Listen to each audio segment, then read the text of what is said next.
धर्म स्नेही सत श्रद्धालु यहाँ पर उपस्थित आप सभी भव्य वर पुंडरीक पुण्यात्मा महानुभाव, आचार्य भगवान शिवकोटि मुनिराज के द्वारा बनाया हुआ ये रत्नों का हार रत्नमाला ग्रंथ यहाँ पर वाचना में चल रहा है, जिसमें लगभग 24 श्लोक दिख चुके हैं।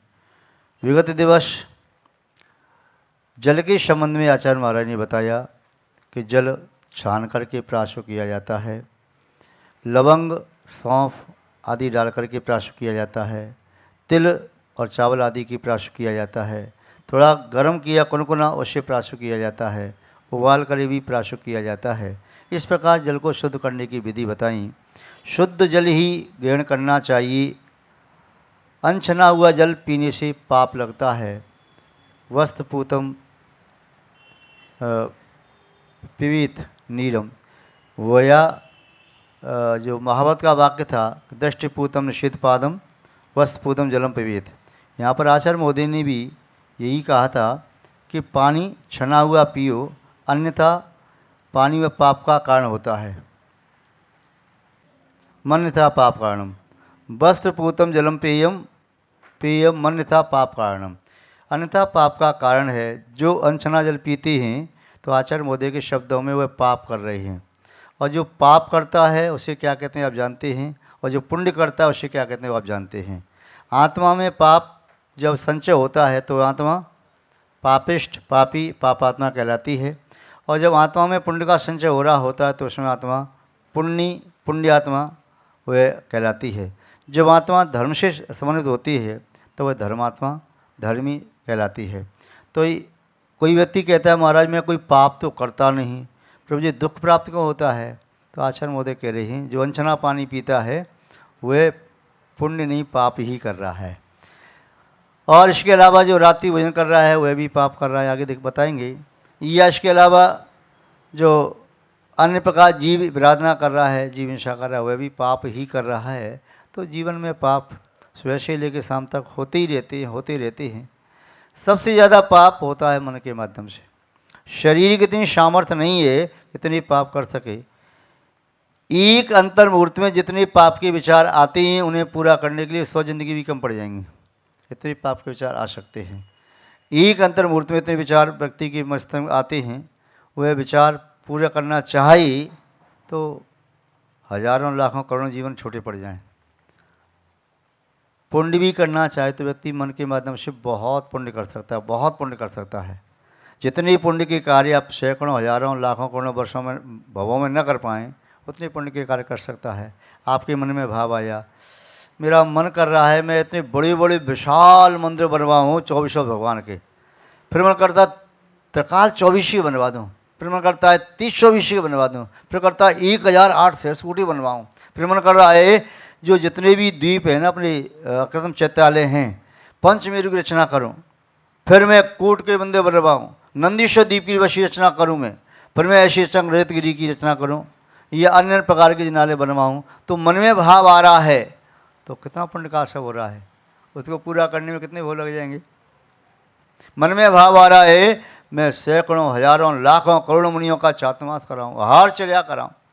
मन में भाव आ रहा है मैं नित्य ऐसी शक्ति प्राप्त हो जाए, भरत चक्रवर्ती 96,000 रूप बना करके 96,000 रानियों का सेवन करता है, भोग करता है, किंतु मेरा मन में भाव आ रहा है मैं 96,000 रूप बना करके 96,000 अकृत्रिम चैत्यालयों में वंदना करूं।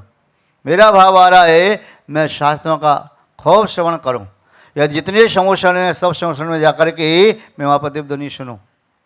क्या मन में भाव आ सकता है? पुण्य का भी आ सकता है, पाप का भी आ सकता है। मेरे मन में भाव आ रहा है जितने भी गरीब व्यक्ति हैं उन सबकी गरीबी दूर कर दो, जितने दुखी हैं दुख दूर कर दो, जिनके रोगी हैं रोग दूर कर दो, जो व्यक्ति धर्म से दूर है उन्हें धर्म में लगा दूं। तो ऐसे भाव मन से बहुत आ सकते हैं। मन से बहुत पुण्य का सब किया जा सकता है, बहुत किया जा सकता है। वचन से कितना कर पाएंगे? छोटी सी जिंदगी शरीर से कितना कर पाएंगे? फिर मन से बहुत पुण्य किया जा सकता है। तो मन से बहुत ज़्यादा पुण्य किया जा सकता है तो कर लेना चाहिए। पाप मन से मत करो, शरीर से ज़्यादा कर नहीं पाओगे, मन से करो मत। तो और मन से नहीं करोगे तो शरीर से ज़्यादा पाप कर नहीं सकोगे। जब मन ही नहीं लग रहा है तो शरीर से पाप की क्रिया हो नहीं पाएगी। फिर जिस काम में मन लगता है उस काम में आप डूब जाते हो, मस्त होकर के करते हो, चाहे पुण्य का काम हो या पाप का काम हो। और मन नहीं लग रहा है तो थोड़ा बहुत काम करोगे, ऊब जाओगे। पुण्य की क्रिया भी आप कर रही हो, मन नहीं लग रहा है तो पुण्य की क्रिया से आप ऊब जाओगे। ऐसे ही पाप की क्रिया मन नहीं लग रहा है तो उससे ऊब जाओगे, मेरा मन नहीं कर रहा, मैं नहीं कर रहा, बस किसी मजबूरी में करता भी है तो उतना पाप का शव नहीं होगा। तो आचार्य महोदय कह रहे हैं कि मन से भी पाप मत करो। दया धारण करने वाला व्यक्ति स्नान भी करता है तो शुद्ध पानी से करता है, अनछने पानी से नहीं करता। तो ये भी कल बात समझ में आ गई होगी कि मुनि महाराज जंगल में रहते हैं, वहाँ पर कौन के कुंडल पानी भरने जा रहा है। वह चलो आहार करने आई तो कुंडल पानी पहुँच गया। अब पानी माना कि 24 घंटे की मर्यादा का कमंडल भरा है तो 24 घंटे चल गया, उन्हें उपवास कर लिया, नगर में आई ही नहीं। 2 उपवास कर लिए, 3 उपवास कर लिए, 4 उपवास कर लिए और शुद्धि आदि के लिए जाना पड़ा, तो पानी कहाँ से लेंगे। जो पानी कमंडल में है उसकी मर्यादा 24 घंटे की थी। तो वहाँ झरने आदि का पानी ले सकते हैं, पत्थर से टकराया हुआ पानी ले सकते हैं, और वापी आदि में सूर्य की किरणों से तपा हुआ पानी ले सकते हैं। किंतु पुनः लघु शंका या अधिक शंका शुद्धि करने के उपरांत कमंडल खाली करके फिर रख देंगे, पानी उसे दीर्घ काल तक प्रयोग नहीं कर सकते। ये देखा था। आगे अब श्रावक की 11 प्रतिमाओं का कथन यहाँ पर करते हैं। श्रावक को मोक्ष मार्ग में आगे बढ़ने पर एक एक सीढ़ी आगे बढ़ना चाहिए। जो क्रम से आगे बढ़ता है उसके गिरने के चांस कम रहते हैं, और जो अचानक ही छलांग लगाता है तो उसके चढ़ने के चांस कम होते हैं, गिरने के ज़्यादा रहते हैं। इसलिए अपनी शक्ति को, पात्रता को देख करके क्रम से आगे बढ़ना चाहिए। प्रतिमा जिसे शब्द दिया है, श्रावक के आगे बढ़ने के क्रम का नाम सोपान कहो। श्रावक के 11 सोपान, या श्रावक की 11 प्रतिमा, या श्रावक के 11 दर्जे, या श्रावक की 11 सीढ़ियाँ, कुछ भी शब्द कह सकते हो। तो प्रतिमा शब्द वर्तमान काल में शास्त्रों में भी विद्यमान है और लोक व्यवहार में भी प्रतिमा शब्द का प्रयोग होता है। कई लोग इस शब्द का उपहास करते हैं, मजाक उड़ाते हैं, वे नहीं समझते कि इसे पाप लगता है।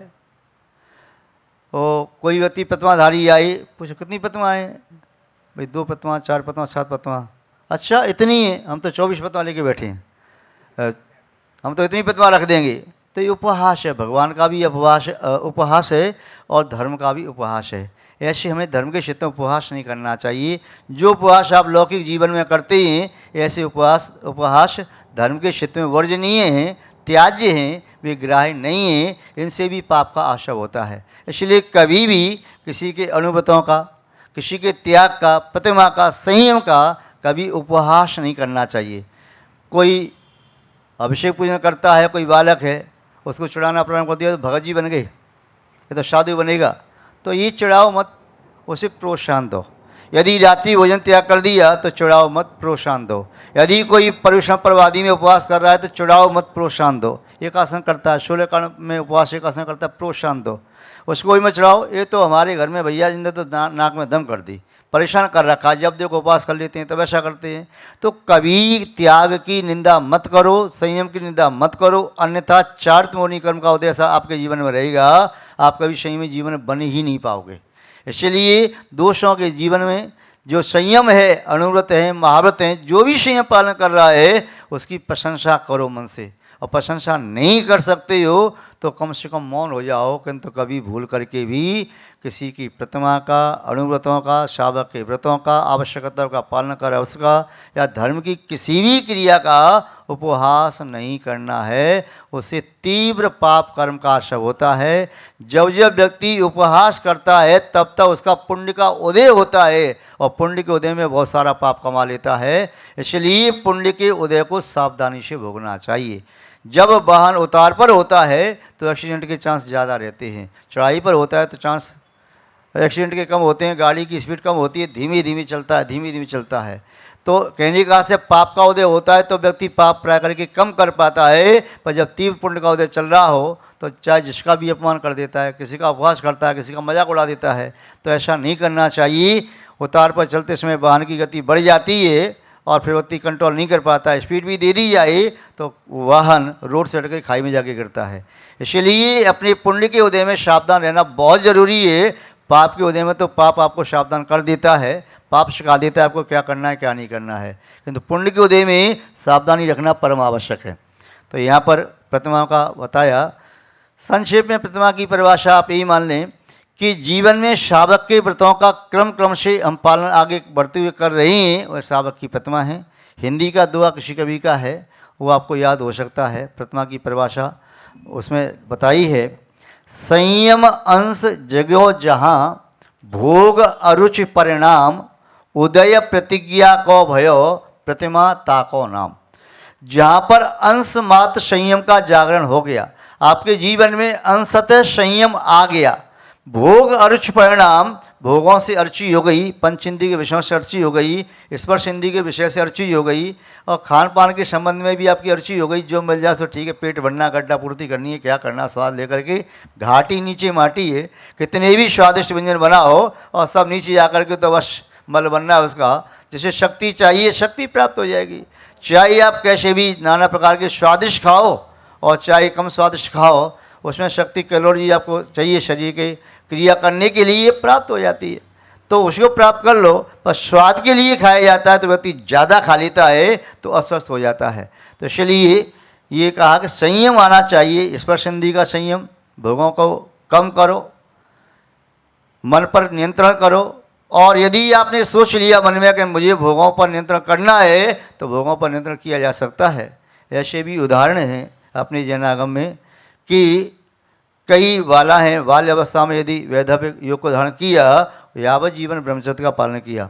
कई श्रृंगारिका ऐसी थीं जो बाल्य अवस्था में ही वैधव्य विधवा हुई और आर्यका बन के तपस्या की।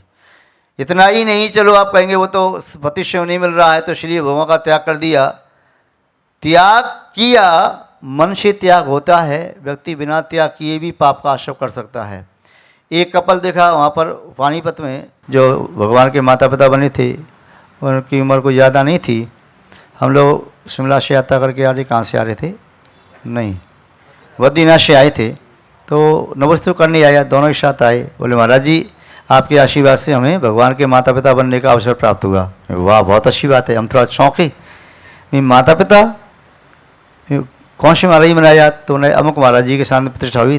तो माता पिता बनने के तो कुछ नियम, जी महाराज जी हम दोनों ने यावत जीवन के लिए ब्रह्मचर्य ले लिया है। उनमें से मेरे ख्याल में शायद पुरुष की उम्र 37-38 साल की होगी और महिला की उम्र 35 साल की, 34 की, जो भी हो सकती है। मुझे देखकर आश्चर्य हुआ, व्यस्त जीवन में रह करके दोनों एक साथ रहते हुए भी ऐसे व्रत का पालन कर सकते हैं। धन्य है वास्तव में, अंतरात्मा से उन्हें आशीर्वाद देता हूँ, ऐसे भी व्यक्ति हैं। और आज ऐसे भी व्यक्ति हैं, चलो आजीवन नहीं, आज ऐसे युवा हैं हमारे संपर्क में हैं जिनका महीने में 28 दिन 29 दिन तक का ब्रह्मचर्य है। उम्र अभी लेस देन 40 है या लेस देन 35 है या 30 के भी हैं। अरे महाराज ठीक है, 2 बाल बच्चे हो गए, अब करना क्या है, अब ब्रह्म का सेवन करना तो मूर्खता है, क्यों पाप कमाते रहे। जिस उद्देश्य शादी की थी वंश वृद्धि के लिए, बस बालक बालिका हैं, क्या करना है। अब ये तो भोग भोगना तो पापों को कमाना है, तो व्यक्ति नियंत्रण कर सकता है। और सबसे बड़ी बात है, जिसने भोगों पर नियंत्रण कर लिया उसको संसार से उदासी आ जाती है, वह संयम की ओर आगे बढ़ सकता है। जीभ पर कंट्रोल कर लो, खाने पीने की जो जीभ चटोरी है ना, इस पर कंट्रोल कर लो तो आप कुछ भी त्याग कर सकते हो। और जीभ पर नियंत्रण नहीं है तो जिब्या के लिए आप कहीं भी गिर सकते हो, कुछ भी खा पी सकते हो, कुछ भी। और अब्रह्म का सेवन करने वाला व्यक्ति 24 घंटे अब्रह्म का सेवन कर सकता है मन के माध्यम से। घ्राण इंद्रिय का विषय है, प्राय करके लोग इसको नियंत्रण जल्दी कर सकते हैं। चक्षु इंद्रिय का विषय है, यदि रागी है, कामी व्यक्ति है तो नियंत्रण करना कठिन है, और उदासीन है तो चक्षु इंद्रिय पर नियंत्रण किया जा सकता है। और ऐसी कर्ण इंद्रिय, उसे फिल्मी गाने आदि सुनने का शौक तब रहता है जब अंदर में राग बढ़ रहा हो, और राग नहीं है तो ठीक है भाई, शांति से मुझे कोई धर्म की चीज़ सुनाओ, बारे भावना सुनाओ, क्या आनंद आता है, मेरी भावना सुनाओ, वैराग्य भावना सुनाओ, स्तुतियाँ सुनाओ, भक्तियाँ सुनाओ, स्तोत्र सुनाओ, तो उसका मन उसमें लगता है। तो ये नियंत्रण किया जा सकता है, असंभव नहीं है। और वर्तमान काल में देखा तो ये जा रहा है कि जहाँ कहीं भी देखो किसी भी नगर में संयम के क्षेत्र में जितनी संख्या युवाओं की है उतनी प्रौढ़ और वृद्धों की नहीं मिल पाती है। मुनि महाराज की संख्या भी देखो वर्तमान काल में तो शायद युवा मुनि ज़्यादा मिलेंगे, बाल ब्रह्मचारी शादीशुदा कम मिलेंगे। आर्यका माता जियों में भी देखो तो बाल ब्रह्मचारी आर्यकाएँ ज़्यादा मिलेंगी, शादीशुदा कम मिलेंगी। जो एक बार संसार के विषय भोगों में फंस गया ना तो निकलना फिर बड़ा मुश्किल है। उदाहरण दिया था, चींटा काटता है तो गुड़ में चिपक गया तो फिर मर जाएगा पर छोड़ेगा नहीं। बरसात का चींटा काटता है तो टूट जाएगा पर छोड़ना नहीं चाहेगा। ऐसे ही भोगों में जिसको आसक्ति होगी, भोगों का स्वाद आ गया, छोड़ता नहीं। स्वान सूखी हड्डी चबाता है, कोई इसको डंडा मार के हड्डी को अलग कराना चाहिए, छोड़ेगा नहीं, भाग जाएगा। तो ऐसे ही विषयों में आसक्त व्यक्ति बस विषयों को छोड़ना नहीं चाहता। आप तो चलो, आप जो चक्रवर्ती राजा हुए जिन पर इतना भोग सामग्री थी, ब्रह्मदत्त चक्रवर्ती, सुवन चक्रवर्ती कहाँ छोड़ पाए, उसमें मृत्यु को प्राप्त हो गए। अर्धचक्री भोगों को कहाँ छोड़ पाते हैं, भोगों में ही अपना जीवन पूरा कर देते हैं। वे पुण्यात्मा जीव होते हैं कि भोग सामग्री को प्राप्त करके वे उससे विरक्त हो जाएं। और पुण्यात्मा साधक वही कहलाता है कि सब कुछ पाके सब कुछ छोड़े। प्रतिश्रुति में, बावली स्तुति में पा करके छोड़ देना। बिना पाए छोड़ने में तो फिर भी एक मन में कसक रहती है, अरे मैंने वो देख नहीं पाया, खा नहीं पाया, चख नहीं पाया, ऐसा नहीं कर पाया, ऐसा कर लेता तो, ऐसा कर लेता तो। किंतु जिसके पास सब कुछ है, सेयोपलब्ध विषय भोगों को जो सड़े तिनके की बराबर छोड़ देता है या पीठ फेर लेता है, मुख मोड़ लेता है, निस्संदेह उसकी विशुद्धि चरम और परम शुद्धि कहलाती है। और जो प्राप्त नहीं हो, उसने छोड़ दिया तो उसकी विशुद्धि सेकंड लेवल की होगी। प्रतिमा पालनीया स्यु, प्रतिमा पालनीया स्यु,